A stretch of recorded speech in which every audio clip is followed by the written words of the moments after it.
Business ఉమెన్గా కనబడుతుంది. అవునా కదా? కానీ మరి అప్పుడు నాలెడ్జ్ ఉందా అంటే ఉంది, కానీ ఒంటింటికి పిల్లలు రెడీ చేయాలి, హస్బెండ్ పంపించాలి ఆఫీస్కి, ఉన్నాక తర్వాత ఏదో ఒక ఫుడ్ కూర్చునేదాన్ని.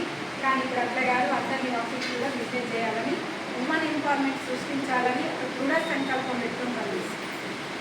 సో ఎవరైతే బిలీవ్ చేసి ఎవరైతే నాతో పాటు వస్తున్నారో వాళ్ళందరినీ గెలిపేయడానికి రెడీ ఉంది. కానీ మిమ్మల్ని మీరు నమ్మి ఎవరైతే మీ అప్లై తీసుకొచ్చిన వాళ్ళు బిలీవ్ చేశారో గెలిపేయడానికి మేము రెడీ ఉన్నాం. గెలవడానికి మీరు రెడీగా లేకపోతే ఏం లేదు, ఇంకోరు రెడీ ఉంటారు వాళ్ళ దగ్గర. సో నేను ఎలా అయితే సక్సెస్ అయినో, నేను ఎలా అయితే ముందుకు వెళ్తున్నానో, నేనే సక్సెస్ కాదు, ఇందులో ఎవరైతే వస్తారో వాళ్ళందరినీ సక్సెస్ చేయడానికే విన్నింగ్ టీమ్ మన అందరికీ నేర్పిస్తుంది. అవునా? అక్కడ నేర్చుకున్న విషయాన్ని, మా అప్లైన్ చెప్పిన విషయాన్ని నేర్చుకొని మీ అందరికి చెప్పడానికే ఇట్లాంటి చిన్న చిన్న మీటింగ్ అనేది అరేంజ్ చేస్తున్నాం.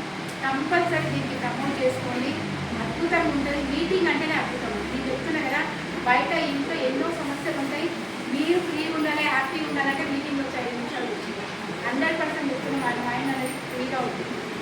సో ఖచ్చితంగా ఇంకా సేమ్ మేడం చెప్పినట్టు ఏంటి అంటే పొద్దున పూట ఎవరైతే మార్నింగ్ పీటీ నేను చెప్తున్నా కదా, మీరు సక్సెస్ కావాలి, ఎస్ నేను కూడా బాగుండాలి, నా ఫ్రెండ్స్ కూడా బాగుండాలి, నా చుట్టుపక్కల వాళ్ళు కూడా బాగుండాలి అంటే పొద్దున ఏదైతే 6 నుంచి 7 గంటలకు మీటింగ్ జరుగుతుందో 100% జూమ్ మీటింగ్లో జాయిన్ చేసుకుంటారు.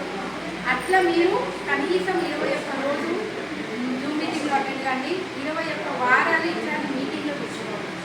చెప్తున్నా కదా, నాలెడ్జ్ ఆటోమేటిక్ వస్తుంది. 22వ వారం ఇంటి ముందు కారు ఉంటుంది, మరి అప్పటి నుంచి రావద్దా అంటే అప్పటి వరకు ఏమవుతుందంటే మీకు అలవాటు ఏం చేస్తారంటే మీకు ముందున్న వాళ్ళని కూడా తీసుకొస్తుంది. సో మేము ఏదైతే చేసినామో మీకు అదే నేర్పిస్తున్నాం. మనకంటే ఇప్పుడు కొత్తపేట ఇక్కడ స్టోర్లలో అవైలబుల్ ఉన్నాయి, ఎక్కడంటే అక్కడ స్టోర్లో అవైలబుల్ ఉన్నాయి. కానీ ఇంతకుముందు మేము స్టార్ట్ అయినప్పుడు ఒక మీటింగ్ జరిగేది, 2 మీటింగ్, ఫిజికల్ మీటింగ్, పోటీ తెలుసు కదా, తెలంగాణ సరస్వతి భవన్లో అక్కడ జరిగేది. అది కూడా ఈవినింగ్ 5:30 జరిగేది. మా సార్ కూడా ఈ బిజినెస్ ఇద్దరం కలిసి చేస్తాం, పార్ట్ టైంగానే చేస్తున్నాం. మా సార్ ఇక్కడ పోలీస్ డిపార్ట్మెంటు జాబ్, ఎప్పుడు మీటింగ్ ఉన్నా జాబ్లో ఉంది. సింగిల్గా నేను వర్షం వచ్చినా, ఎండ కొట్టినా, చీకటి అయినా ఖచ్చితంగా మీటింగ్లో కూర్చున్నా.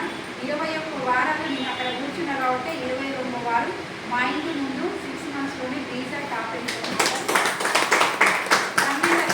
కాల్స్తుందంటే as a housewife. Housewife అని చెప్పిన బిజినెస్ ఉమెన్ అని చెప్తుంది గ్యారెంటీ. సో అది ప్లాన్ చేసుకుంటూ మిషన్ 90 days అని ఉంటుంది, పాత వాళ్ళు చెప్తున్నాను. మిషన్ 90 days అని ఉంటుంది. అది మీరు ఎవరైతే డ్రీమ్ చార్ట్ చేసి 3 నెలల్లో వర్క్ చేస్తారో, అట్లా ఎవరైతే కంప్లీట్ చేసుకుంటారో వాళ్ళు అచీవ్ అవుతారు. అట్లా నేను కూడా మిషన్ 90 days పెట్టుకొని కమింగ్ 6 monthsలో కార్ తీసుకున్నా. మిగతా 3 నెలల్లో టౌన్ డైరెక్టర్ గారి 1 lakh ప్లస్ ఇన్కమ్ తీసుకుంటూ మీ ముందు హౌస్ ఫండ్ అచీవర్గా ఇప్పుడు నిలబడి నెక్స్ట్ 1 year 1.5 yearలో ఖచ్చితంగా ఒక డ్రీమ్ హౌస్ కట్టబోతున్నా. మీ అమ్మని కూడా అందరినీ ఇన్వైట్ చేస్తాను. ఇన్వైట్ చేసి రావాలి అంటే మీరు కూడా బిజినెస్ చేయాలి, ఇక్కడ నుంచి స్టార్ట్ కావాలి, గ్రౌండ్ కావాలి, లక్షలు ఇస్తారు. సో ఈ అవకాశం అందరికీ ఉన్నది. ఎలాంటి పెట్టుబడి లేదు, 0 ఇన్వెస్ట్మెంట్. చదువుకున్న వ్యక్తి కూడా సక్సెస్ అవుతుంది, చదువుకున్న వాళ్ళు కూడా సక్సెస్ అవుతున్నారు. యాజ్ ఎ బిజినెస్ బయట మంచి బిజినెస్ చేస్తున్నారు సార్. కూరగాయల బిజినెస్ అంటే అక్కడ ఇంకా వస్తూనే ఉంటారు. అయినా బిజినెస్ ఎందుకు తీసుకొని బిజినెస్ చేస్తున్నారు సార్ అంటే ఇక్కడ మళ్ళేస్తారు సైడ్ ఇన్కమ్. ఇప్పుడు దీని మీద ఎన్ని రోజులు నేను పని చేస్తూనే డబ్బులు వస్తాయి. నేను ఒక రోజు జ్వరం వచ్చింది, 10 రోజులు ఇంట్లో ఉన్నా, నాకు డబ్బులు వస్తాయంటే రావు. ప్లాన్ మీద డిసైడ్ అయ్యి ఈరోజు తీసుకొని సైడ్ ఇన్కమ్గా 10,000 15,000 తీసుకుంటున్నారు. బాగుంటుందా ఉంటుందా? మళ్ళీ సాధ్యమైనప్పుడు మీ అందరికి సాధ్యమైందా లేదా? ఇక్కడ హౌస్ వైఫ్ టైలరింగ్ చేసుకుంటూ, బయట ఇన్కమ్ చేసుకుంటూ, పార్ట్ టైంగా బిల్ చేసుకుంటూ ఈరోజు 30,000 ఇన్కమ్ చేసుకుంటుంది. స్టార్ట్ రాని మేడం కూడా సార్ సపోర్ట్ తీసుకొని టౌన్ డైరెక్టర్ పొజిషన్ నుండి సింగిల్గా పోవాలి. ఈరోజు నియర్లీ 1 lakh ఇన్కమ్ తీసుకుంటుంది. Already car fund achiever, car తీసుకోవచ్చు, ఇల్లు కూడా తీసుకోవచ్చు. సార్ కార్ ఉంది కాబట్టి కార్ పోస్ట్పోన్ అయింది, కానీ కార్ ఇంకా నెక్స్ట్ పెద్ద దీనిగా కార్ పెంచి కారే ఆడి కార్ తీసుకోవాలి. మరి వీళ్ళందరి వల్ల అయినప్పుడు మన వల్ల అయితే కాదు. ఒకటి ఏంటంటే బయటికి వెళ్తున్నాం ఖచ్చితంగా. ఈరోజు ఎక్సైట్మెంట్ అయితే బాగుంది కదా, శ్రీలత మేడం చెప్పింది 1,00,000 రూపాయలు ఇస్తాను సంవత్సరంలో. ఏముంది, సబ్బు షాంపే కదా చెప్దామని పోతున్నాం. అవునా? పోగానే ఏమంటారు, సబ్బు షాంపూ అప్పుడు ఇంట్లో బట్టి సబ్బు షాంపూ అనుకుంటున్నావా? అంటేనా లేదా మేడం?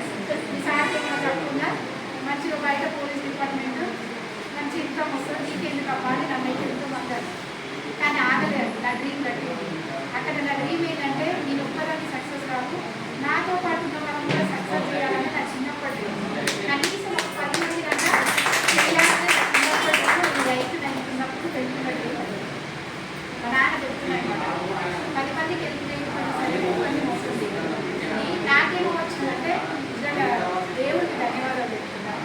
ఆలోచన నా మనసులో రావాలి, 10 మందికి గెలిపిద్దాము, 10 మందిని గెలిపిద్దాము, ఎట్లయినా నేను సక్సెస్ కావాలి, మంచిగా చదువుకోవాలి, 10 మందిని గెలిపించాలంటే 10 మందిని గెలిపించాలంటే ఒక డాక్టర్ కావాలి అనేది చిన్నప్పుడు ఉంది. అది బాగా చేసుకొని డాక్టర్ కావాలి, 10 మందికి గెలిపించాలి, ఉచితంగా సేవ చేయాలనే ఆలోచనతో అట్లా చదువుకొని నేను అదైనా తర్వాత ఆర్థిక ప్రాబ్లం వల్ల ఎక్కువ చదివితే స్టాప్ అయిపోయి పెళ్ళి అయింది, పిల్లలు ఇట్లా. నేను చిన్నప్పుడు చేసుకున్న డ్రీము నిజంగా డ్రీమ్కి ఎంత బలం ఉంటుంది చూడండి. మళ్ళీ నా పెళ్ళి అయిపోయి మా పిల్లలు పెద్ద అయినాక 14 ఇయర్స్ మా మ్యారేజ్ అయిపోయిన తర్వాత అంటే 12 ఇయర్స్ 12 సంవత్సరాలు కంప్లీట్ అయినాక ఈ ఆపర్చునిటీ వచ్చింది. పెళ్ళి అయినాక ఆ రోజు నైట్ 12 గంటల కింద చెప్పినా కదా, ప్లాన్ చెప్తుంటే సార్ చెప్తున్నాడు ఇక్కడ మనం నాకు సక్సెస్ అయ్యింది, మనం తీసుకొచ్చిన వాళ్ళు సక్సెస్ అవుతారు అన్నారు. ఆ పాయింట్ కనెక్ట్ అయ్యి ఈ బిజినెస్ నేను వదలకుండా 2 ఇయర్స్ నుంచి చేస్తున్నా. ఈరోజు టౌన్ డైరెక్టర్ 1 lakh ప్లస్ ఇన్కమ్లో ఉన్నా. నేనే కాదు, నాతో పాటు వచ్చిన వాళ్ళు షార్లు అయ్యి కార్లు తీసుకుంటారు, 50+, 30+, 60+ ఇన్కమ్ తీసుకున్న వాళ్ళు కూడా. అంటే హెల్ప్ అయినట్టే కదా. నేను 10 మంది అనుకున్నా